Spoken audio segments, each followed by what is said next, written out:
Алла тағала Құран кәрімде Рамазан айында ораза ұстаудың парыз екендігін айтқан. Алла тағала Құран кәрімде былай дейді: ей иман келтіргендер, сендерге Рамазан айында ораза ұстау парыз етілді, бәлки тақуалыққа қол жеткізерсіңдер деп.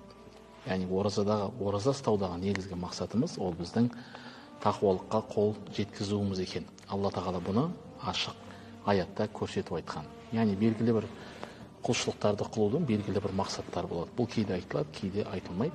Алла тағала бұл жерде тақуалыққа жетулерің үшін, Алла тағаланың азабынан сақтануларың үшін деп Рамазан оразасын ұстаудың негізгі мақсатын атап өткен.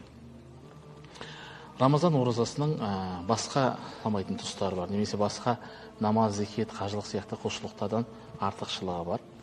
Мысалы, пайғамбар саллаллаху алейхи вассалам бір хадисті келтіреді. Алла тағала былай деп айтады екен: адам баласының жасаған істерінің барлығы өз үшін, ал ораза тек мен үшін.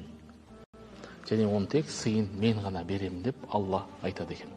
Бұған сүйенген кейбір ғалымдарымыз не дейді? Демек, әрбір құлшылықтың өзінің белгілі бір сауабы бар. Оразаның сауабы белгісіз, және оны тек Алла біледі, және оның қандай сауап беретіндігін де Алланың бір өзі біледі. Кейбір ғалымдарымыз айтқан жоқ, мағына басқаша.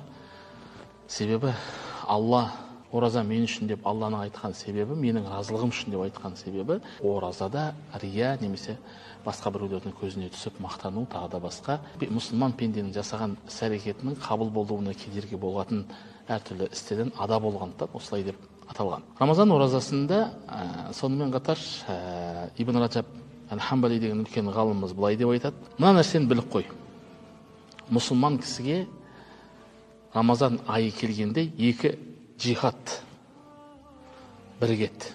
Яғни екі джихад бірігеді.